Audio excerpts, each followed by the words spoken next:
So నువ్వు మంచిగా వంట ఏం చేస్తావు? ఏం వండుతావు మంచిగా?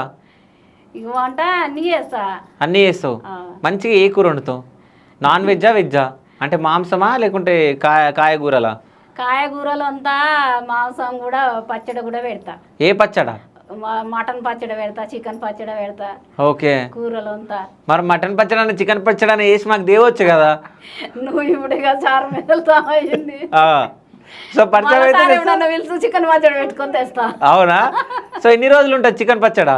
ఎన్ని రోజులు? నెల రోజులైనా ఉంటది. నెల రోజులైనా ఉంటది. ఉంటది. చేపల పులుసు చేస్తావా? చేస్తా. చేస్తావు. ఎట్లా చేస్తావు చేపల పులుసు? చేపల పులుసు ఎట్లా చేస్తావు? ఇక తాలింపు చేస్తాం, చింతపులుసు పోసి, చింతపులుసు మసాలంగానే చేపలు వేస్తాం.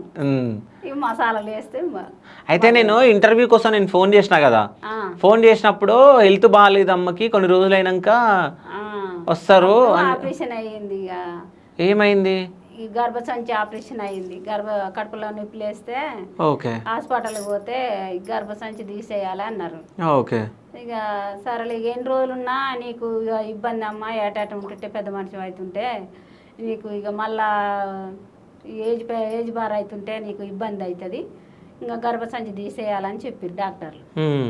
సరే ఇక ఎందుకైనా చేత కాకుండా అయినాక ఇంకా ఇబ్బంది పడవలసి వస్తుంది కదా, ఇప్పుడే తీసుకుంటే బాగుంటుందని ఇక తీసేపించుకున్నాను. ఓకే. ఇప్పుడు హెల్త్ ఓకే కదా నీకు? మంచిగానే ఉంది కదా. లింగయ్య అయితే ఏం నిన్ను సతాయించాడుగా? ఇంకేం సతాంచుడు ఏముంది? ఆయన చేతన అయితే పోతాడు, చేత కాకుండా ఉంటాడు.